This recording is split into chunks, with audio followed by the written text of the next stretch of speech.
In a shocking development, Japan has escalated its war readiness with a show of force from its first elite military unit since the end of the Second World War. The Japanese military put on a 20-minute exercise to the public, showing how the elite soldiers could take over a remote island with ease. Experts believe that move from the Japanese government comes in response to the threat of China and North Korea. About 1,500 members of the Amphibious Rapid Deployment Brigade, ARDB, took part in the drill at a military base near Sasebo on the southwest island of Kyushu. Getty. Japan has escalated its war readiness with a show of force from its first elite military unit. According to the government, Japan is training its elite forces to counter invaders occupying Japanese islands along the edge of the East China Sea amid fears that China could launch a surprise incursion. China is already putting Japan on edge with its military spending rapidly outpacing the country's neighbors. The Chinese military budget is expected to reach £125 billion by the end of this year, more than 3 times as much as the figure spent in Japan.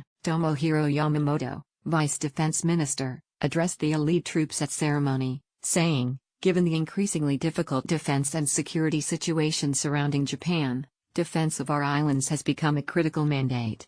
The formation of the Marine Brigade marks a continued escalation in Japan's military buildup, despite the country renouncing the right to wage war at the end of World War II. On Wednesday, a central command station for Japan's ground self-defense force opened at a military base close to Tokyo, marking the first time in history that Japan's army would be fighting on a unified front. The headquarters will control Japan's 5 regional armies and the new elite amphibious brigade similar to the U.S. Marine Corps. Getty. Experts believe that move from the Japanese government comes in response to China and North Korea. We have to create a truly combat-ready ground self-defense force. Major General Tadao Maeda. The rising threat from the volatile regime in North Korea, as well as China's challenge to Japan's southern islands, have prompted the government to fortify its defenses. Grant Newsham, a research fellow at the Japan Forum for Strategic Studies, said, "If Japan put its mind to it, within a year or year and a half it could have a reasonable capability."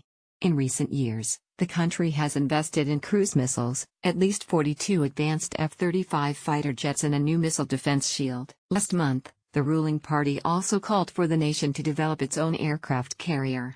Major General Tadao Maeda, a senior army official, said, "We have to create a truly combat-ready ground self-defense force."